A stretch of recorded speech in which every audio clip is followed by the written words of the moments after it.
Eco Tejas world class electric bike అతి తక్కువ ధరలోనే. Hi hello welcome to Suman TV. నేను మీ రోషన్. సో ప్రజెంట్ నేను దేవిక గారి ఇంటి దగ్గర ఉన్నాను అనమాట. అంటే దేవిక గారు అంటే మీ అందరికీ తెలిసే ఉంటుంది. తెలుగులో ఎన్నో సూపర్ డూపర్ హిట్ సినిమాలు చేసిన లెజెండరీ హీరోయిన్ అని చెప్పుకోవచ్చు దేవిక గారు. దేవిక గారు అండ్ తమిళ్లో, తెలుగులో, కన్నడ, మలయాళం, హిందీ అన్ని భాషల్లో దాదాపు 150 పైగా సినిమాలు హీరోయిన్గా వర్క్ చేశారు. అండ్ ఆ రోజు ఉన్న తారల్లో నిజంగా దేవిక గారి అందం అంతా ఇంత కదండి. దేవిక గారిని థియేటర్లో చూడటానికి వెళ్ళే ఫ్యాన్స్ కొన్ని వేల మంది, లక్షల మంది ఉన్నారని చెప్పుకోవచ్చు.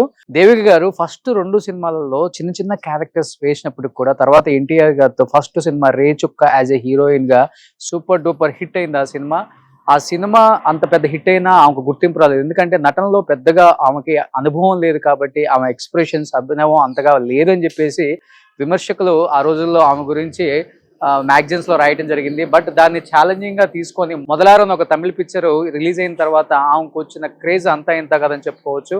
ఒక్కసారి ఆ సినిమా రిలీజ్ అయిన తర్వాత ఆమె మనకి గండికోట రహస్యం, రాజకోట రహస్యం, దక్షయజ్ఞం, ఇలా ఆడబతుకు, ఇలా ఎన్నో సూపర్ డూపర్ హిట్ సినిమాలు. అండ్ ఎన్టీఆర్ గారితో, అన్నగారితో ఆమె చేసిన సినిమాలు అన్ని కాదండి, అన్ని సూపర్ డూపర్ హిట్ అని చెప్పుకోవచ్చు.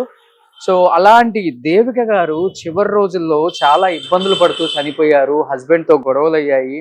పాపని కనక కూడా తమిళ్లో చాలా పెద్ద హీరోయిన్, మలయాళంలో కూడా పెద్ద హీరోయిన్, తెలుగులో కూడా 2-3 సినిమాలు తీశారమ్మ. తోలు బెల్ట్ మన రాజేంద్ర ప్రసాద్ గారితో కూడా.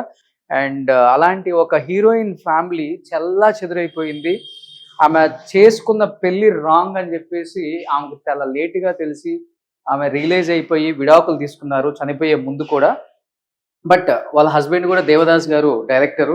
అండ్ కనక గారి పొజిషన్ ఏంటి అంటే ఇప్పుడు వాళ్ళ ఫాదర్ ఆమె మీద డ్రగ్గిస్టు, మెంటల్, క్యాన్సరు, రకరకాల ఆరోపణలు చేయటం వల్ల ఆమె నిజంగానే మెంటల్ అయిపోయి ఇంట్లో నుంచి బయటికి రావట్లేదు, ఇంట్లోనే ఉంటున్నారు. అండ్ ఎవరు ఫోన్లు కూడా తీయట్లేదు, డోర్ కూడా తీయరు ఆమె. అలాంటి పొజిషన్లో ఉండిపోయారు. అంత పెద్ద స్టార్ హీరోయిన్ తల్లి దేవిక గారు. అండ్ ఆమె కూడా స్టార్ హీరోయిన్ గా ఎదిగారు. ఇక్కడ ఆమె చూసుకుంటే రజనీ గారు, ప్రభు గారు అండ్ అందరితో యాక్ట్ చేశారు. కనక గారు మీ అందరూ గూగుల్ చేస్తే అర్థం అవుతుంది దేవిక గారు ఎంత పెద్ద నటి, కనక గారు ఎంత పెద్ద నటి. నేను ఒక షూట్ నుంచి వస్తుంటే దేవిక గారి పాతిల్లు చూశాను. అక్కడ పాతిల్లు ఎలా అయిపోయిందంటే ఇంట్లో సామానంతా బయట ఇసిరేసి మొత్తం ఒక డంప్ యార్డ్ లాగా అయిపోయింది. అక్కడ లోపల వాళ్ళ పాప ఉంటున్నారంట కానీ బట్ బయటికి రారు, ఎవరికి కనిపించరు. వాళ్ళ ఫాదర్ చేసిన ఎలిగేషన్స్ వల్ల ఆమె నిజంగానే పిచ్చిదైపోయింది, ఎవరితో మాట్లాడలేదని చెప్తున్నారు. అసలు ఆయన ఏంటి, ఆయన పొజిషన్ ఏంటి, ఆయన్ని చాలా కష్టపడి నేను ఆయన ఎక్కడున్నారు, ఏం చేస్తున్నారు కనుక్కోవాల్సి వచ్చింది. ఇదే ఇంట్లో ఆయన ఉంటున్నారు. ప్రస్తుతం ఆయన పరిస్థితి ఏంటి ఒకసారి చూద్దాం వెళ్ళి లోపలికి. సో అక్కడ కనిపిస్తున్నారు మనకి దేవదాస్ గారు. ఒకసారి సార్ నమస్తే, బాగున్నారా? చాలా బాగున్నానండి. దేవిక గారి హస్బెండ్ సో దేవదాస్ గారు ఇక్కడ పెద్ద డైరెక్టర్, చాలా సినిమాలు తీశారు ఆయన కూడా. సార్ ఇప్పుడు ఒక్కళ్ళే ఉంటున్నారా మీరు ఇక్కడ? అవునండి. ఓకే, ఎన్ని సంవత్సరాలు ఉంటాయి మీకు? 87. సో ఎవ్వరు మీకు హెల్ప్ లేరు, తోడలేరు? ఉంటారు. మా అన్నగారు grand son reserve bank of India assistant manager ఉంటారు. ఓకే, వారు చూసుకుంటారు నాకు. బట్ ఇక్కడ ఎవరు హెల్ప్ చేసేవాళ్ళు లేరు. పాప మీరు అసలు ఎవరు రారు ఇక్కడికి, పాప రారు ఇక్కడికి. కనక గారు మంచి టర్మ్స్ లేదు అసలు. మీరు ఆమెను చూడట్లేదు, ఆమెను మిమ్మల్ని చూడలేదు. ఎన్ని ఇయర్స్ అయింది ఇప్పుడు కూతుర్ని చూసి మీరు? 10 years అయింది. 10 years అయిపోయింది. No phone call. Nothing. She is not treating me as a father. ఒక తండ్రిగా ఆమె చూడట్లేదు. Every time she goes for the court. అయ్యో, His mother. I have seen the court for 32 years quarreling because of the property. But all the properties what I earned, they wanted to grab it. మనుషులే లేరు, ఏం properties sir ఇంకా. ఏంటి medicine అంతా ఇదంతా regular గా use చేయాలా? నాకు వయసు కోసం, ఏజ్ కోసం ఒక డిసీజ్ వచ్చింది. అది 87 స్లైట్ హార్ట్ యాంజియోబ్లాస్ట్ చేసి 2 స్టెంట్ వచ్చారండి. చూడండి ఆ మెడిసిన్ ఎంత ఒక కవర్ ఉంది పాపం.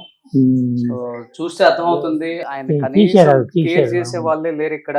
సో ఫుడ్ ఎలా సార్, స్విగ్గీలో బుక్ చేసుకుంటారా? మీరు అన్నగారు గ్రాండ్ సన్ తీసుకొస్తారండి ఫుడ్ ఇక్కడికి. ఇంటి ఫుడ్ తీస్తారండి. నేను సాల్ట్ చేసుకోకూడదు, దానికోసం ఇంటి నుంచి వస్తుంది. ఓకే. ఈ రోజు మేడ్ ఎవరు లేరు, ఇల్లంతా ఎందుకు ఇలా అంత డస్ట్ అయిపోయింది? ఎవరు లేదండి. ఏది కొంటే ఎవరే వస్తే ఉమ్. నేను ఏజ్ కోసం ఇక్కడ ఉండేది ఏదో తీసుకుపోతున్నానండి. మంచిగా అయ్యో. అన్నీ ఇక్కడే ఉంటాయి. అన్నీ కైకెట్టి వెరీ నియర్ టు యూస్.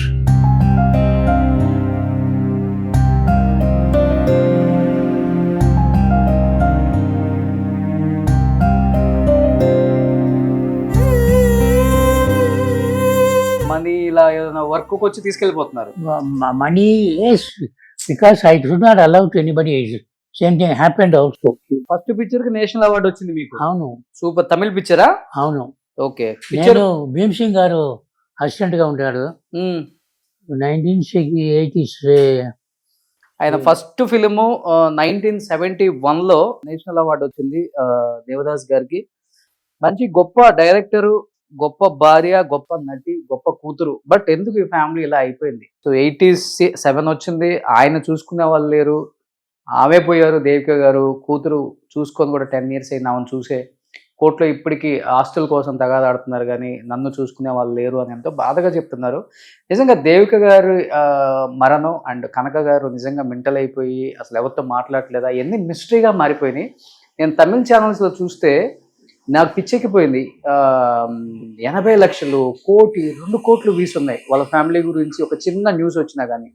ఇంతవరకు తెలుగులో అసలు ఏం జరిగిందో ఎవరు మాట్లాడలేదు కాబట్టి కనక గారిని కూడా ట్రై చేశాను నేను. డెఫినెట్గా ఆమె నాకు రీచ్ అయితే ఆ ఇంటికి వెళ్ళి ఆమెతో మాట్లాడే ప్రయత్నం చేస్తాను. ప్రస్తుతం అయితే దేవిక గారి హస్బెండ్ దేవదాస్ గారితో మాట్లాడదాం. అసలు ఆయన ఏం చెప్తారు ఆయన ఫ్యామిలీ గురించి, ఎందుకు ఇలా అయిపోయింది, ఆయన మాటలను తెలుసుకుందాం.